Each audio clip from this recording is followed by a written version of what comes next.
जब हम रिजर्वायर नहीं बनाएंगे, जब हम पानी की स्टोरेज नहीं बनाएंगे, जब हम कालाबाग डैम नहीं बनाएंगे, उससे बहुत तकलीफ़ होती है।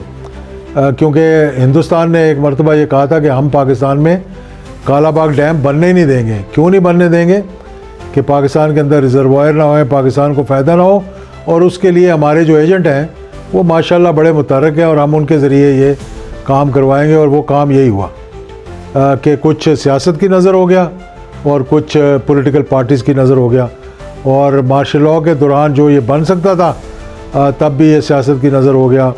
जनरल ज़िया-उल-हक शहीद के ज़माने में भी मुखालफत हो गई और जनरल परवेज़ मुशर्रफ के ज़माने में बड़ी सख्त मुखालफत हो गई, ये नहीं बन सका। और पॉलिटिकल पार्टीज़ में तो इतना दम ही नहीं है, नहरें ही नहीं बना सकते तो ये डैम कहाँ बनाएंगे।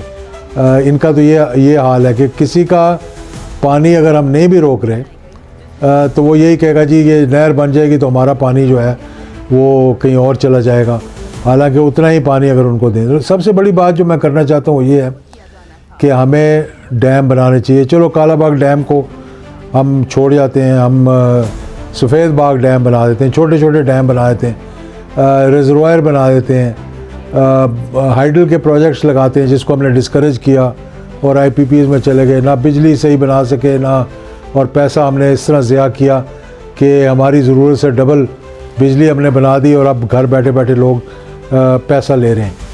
तो ये चीज़ें जो हैं ये गौर तलब है तमाम हुकूमतों के लिए। लेकिन जो बात मैं यहाँ करना चाहता हूँ, और वो मैं करूँगा तो खैर लोग कहेंगे, लेकिन इसको ज़रा चेक करके देखें कि कुछ हुक्मरानों की भी गलतियाँ और गलतकारियाँ होती हैं, कुछ अवाम की भी गलतियाँ होती हैं जिसकी वजह से सज़ा मिलती है। और अब 10 मई के बाद तो अवाम और उससे हटकर पहले बारिशों ने, ग्लेशियर्स ने पिघल कर हमारा बुरा हाल कर दिया, और अब हिंदुस्तान ने जो अपने डैम जब खोले हैं कि हमारे वो दरिया जो सूख चुके थे, रावी हो गया, सतलुज हो गया, उनमें भी पानी उन्होंने छोड़ा है पीछे से और वार्निंग देकर छोड़ा है। लेकिन जब पानी छोड़ा है तो पुल के पुल ही बह गए और कोई उसके लिए हमने बंदोबस्त नहीं किया हुआ था, हमने कोई डैम नहीं बनाया, कुछ नहीं बनाया। और फिर सबसे बड़ी बात यह है कि कोई ज़मीन नहीं छोड़ते हम। यानी ये रोडा का प्रोग्राम शुरू किया तो दरिया के अंदर ही बनाने शुरू कर दिया, दरिया के रास्ते बनाने शुरू कर दिए, और फिर लोगों को नारे लगा कर कहा जाता है जी यहाँ से आप नकल मकानी कर दें, तो गरीब आदमी जो छप्पर में रह रहा है वो किधर जाए।